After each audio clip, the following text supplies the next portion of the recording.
Space. Its vast openness and endless possibility for discovery has kept scientists and just regular people hooked since we first landed on the moon in 1969. On TV, it's been depicted for decades fictionally, but what if, in the prime era of reality television, 2005, a show could send normal people into orbit, all in the name of entertainment? One show, Space Cadets, had this exact idea. But then they realised it was too expensive to do, so what's the best alternative? How about we fake it? Hello and welcome to Space Cadets. We have a two-part mission statement. Part one, we must convince a group of people that a large field a stone's throw from Ipswich is in fact a Russian space training facility. Part two, we must convince this same group of people we're going to blast them into space for 5 days, where they'll make history as Britain's first televised space tourists, when in fact they will be in this high-tech shuttle simulator based on genuine NASA blueprints. This is the most elaborate and expensive hoax in British TV history. So what could possibly go wrong? One small step for reality TV, one giant leap for a Bristol boy. Producers started production on the working title of Thrill Seekers 6 months in advance. They converted a decommissioned military base, Bentwaters Parks in Suffolk, into a faux Russian cosmonaut training centre, with the art department even going to Russia itself for authentic props and extreme details. Plugs, signage, even groceries. On the same exact site is a warehouse, which will be where the shuttle, named Earth Orbiter 1, is located, and where they will go to space. The show was broadcasted by Channel 4, was 10 episodes long, and presented by Johnny Vaughan. It cost millions to build, but are the Space Cadets going to buy it? Endemol, the production company who made other reality series like Big Brother, placed a plausible ad in newspapers advertising applying for something, but nothing specified. Thousands of applicants were whittled down to an even 100, and immediately, anyone whose interests or skills included the military or space were instantly ruled out. Further tests eliminated applicants to find who were the most suggestible. Can you see a face in this image? You can't, because simply there are none. However, those who are more suggestible would find other symbols despite this fact, and by being told by authority, the producers, that there is, for certain, something there. Various more tests were conducted to eliminate those with claustrophobia or a lack of social inhibition. Basically, that means if you don't have a sense of humour, you're out. Very importantly, actors were planted within the applicants to encourage participation. Eventually, the final cadets gathered on a runway outside a plane. They are Andrew, Astrid, Billy, Cheryl, Kerry, Louise, Paul, Ryan and Sarah Jane. Amongst them, Charlie, Rainey and Steve, the planted actors, stand unsuspected by their peers. Mr. Vaughan entered the scene and finally revealed the true nature of the show. You are about to become the first televised British space tourist. Okay.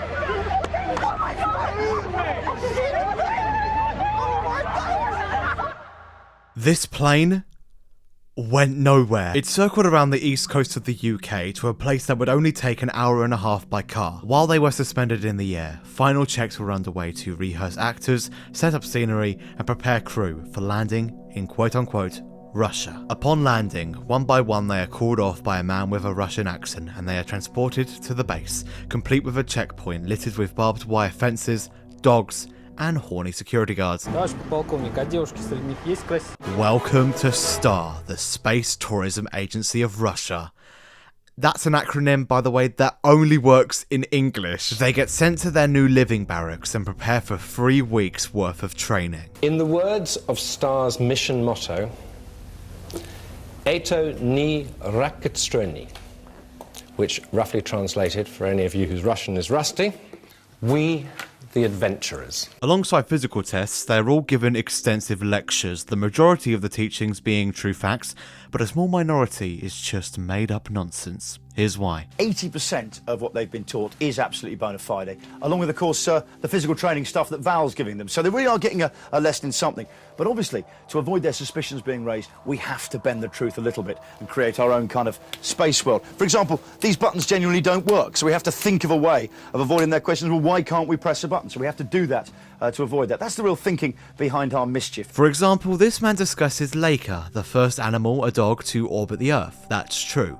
But then he talks about Minsky, a squirrel monkey that was the first animal to fly back down to Earth, a whole city being named after it in its honour. So the flight dynamics officer is called FIDO, the logistics dynamics officer is LIDO, the data dynamics officer is DIDO, and medical utilities maintenance interface is Mummy. One of the planted actors, Steve, injures his toe severely and starts throwing up in the night, meaning he has to be taken out on genuine medical grounds. Above anything, the teachers need to communicate one very important detail.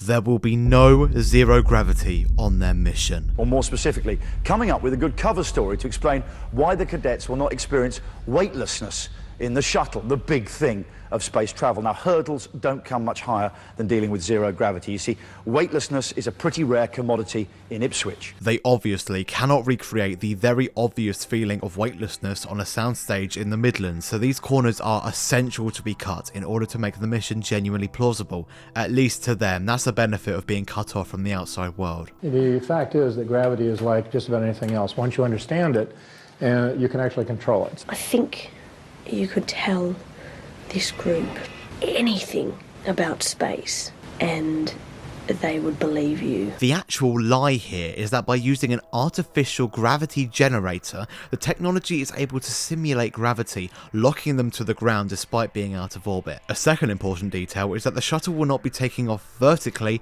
and instead go and return on a runway. They do, however, manage expectations by flat out telling the participants they will not be going into deep space. They've also been told, due to various technologies, that they will not feel a G-force. I just needed a reason to put this video of Tom Scott here. The cadets are formally introduced to their pilots. One Russian and one American are educated about their LOL and EVA spacesuits, and then they're forced into silver lycra to do stretches on yoga mats. Every day we push the boundaries just a little further to see what we can get away with.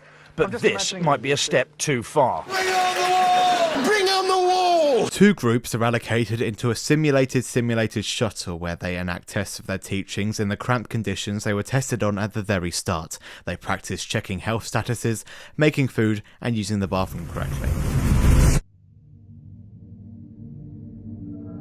But then, as the final part of their training, they all take an exam. You arrived here 19 days ago as complete space novices. You are all now, without exception, potential space tourists. In honour of all that you have achieved here at STAR, I'd like to ask Valera to read a short poem entitled Courage and Endeavour. Жаба 3. Вам нужны следующие компоненты. 500 грамм хороших свиных сосисок, одно яйцо, 400 грамм белой муки. Everyone passed that test, by the way, but with a prank as obvious as this, you wouldn't believe it. The final four are Charlie, the actor, Paul, Kerry, and Billy. Okay, but what is the actual shuttle itself? How is it going to convince the final three that what they are experiencing is a real shuttle launch? This is American special effects artist Brick Price. Years ago, he designed a set that was used in various Hollywood films, which has now been converted into a simulator by using various different assets. 1. Airbags that constantly keep the shuttle wobbling around. 2. Hydraulics that lift the front up on launch. 3. 40 speakers that blast noise across the entire shuttle. 4. A massive IMAX-sized screen that shows images of the Earth out the window. Following a press conference with some really stupid questions, are any of you planning to have sex in space?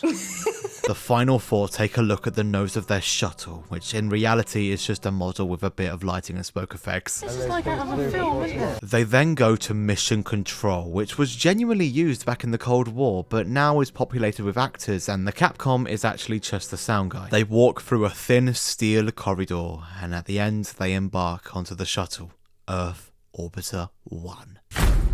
Oh, did you see that? Kerry almost knocks the curtain down that, if nudged a little bit further, would have revealed the exterior and ruined the whole thing. But luckily, they all get seated, and the countdown ticks. 9, 8, 7, 6, 5, 4, 3, 2, 1, 0.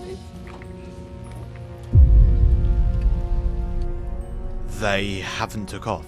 It sounded like someone was trying to start a lawnmower underneath us. This wasn't intentional. The sound system completely failed, but the airbags worked as normal. To cover this, vital improv from one of the pilots saved the whole ship from going under. They're actually very smooth, like but they are towing us out. Okay. Suddenly the computer kicked in and launch was back on. Earth Orbiter 1, proceed with takeoff on runway 9er on my mark. 5, 4, We've unhooked from the 2, tractor. 1, We are going mark. for takeoff, all right? Okay. Go. Let's go. Let's do it. No way. Get it. Solid rocket boosters have ignited. We have liftoff. Landing hydraulics retract. Check. You know, if you watch a film or something and you hear a rocket take off, and it was exactly like that, but the noise was emphasised just loads. They move into their living quarters, and finally, after 3 weeks of training and hours of isolation, supposedly 120 miles in the sky, they saw the Earth below them. There you go. All right. All right, you can stand, but just don't come any closer. But there you go, folks. It's the world. That's the world, folks. It's the envelope of air that keeps you alive down there. Wow. Damn, guys, that is amazing. Just look up, look, if you look round there, Claire, you can see it going round. Oh my god. You can see, like, there's a landmass over there. Yeah. It's so hard to explain what I've just seen. I've just seen the whole Earth. I'll do my best. I've just seen the whole Earth, and I'm just thrilled, and I'm happy, and I'm so proud that I'm lucky that I'm here. It's absolutely amazing. We've just seen the Earth, like. The only problem is, what now? That was the emotional peak of this entire journey, but logically, what is there to do for the other 4 days this trip into space will last for? The producers took this conundrum head on by doing something very British. They took the piss. I stand before Uranus. I stand before Uranus. That's a act, yeah. Okay, cool. They're not gonna believe I've done this. Action. Yeah, you're right, Paul. You look spaced out. No, actually, I've got a cosmic headache. Mummy has asked me if you would mind turning the device off and then on again. Even the Queen is following your progress. Oh my god! Commander, I think he's dislodged an intestinal worm, okay? We are gathered here today in love and memory of TV dog star Mr. Bimby. Born on September 21st, 1991, Mr. Bimby dedicated his life to entertain the people of Russia. I'm not going to go on if you guys are going to respect this, all right? Paul and Charlie have been asked to say a few words. Mr. Bimby seems like a nice dog. So here we are now, orbiting the planet, skimming the stratosphere. Just like a hungry gannet skims the surface of the Adriatic in our shuttlecraft. We are flying on automatic. We are the cosmonauts. Okay, that's enough, you get the point. Anyway,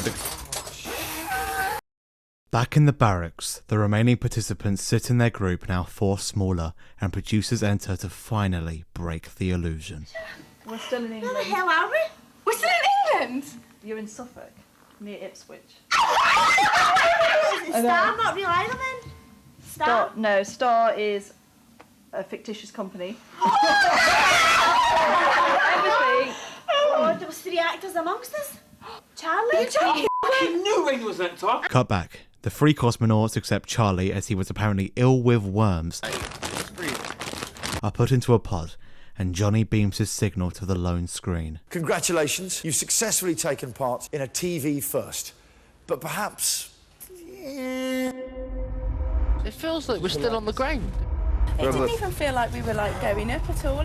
You know when your stomach goes boom? We never had that. We could just be in a simulator at the moment, and we pull up the shutters and there's just actually a picture. I knew it! The pod is moved onto set, and then the door is flung open.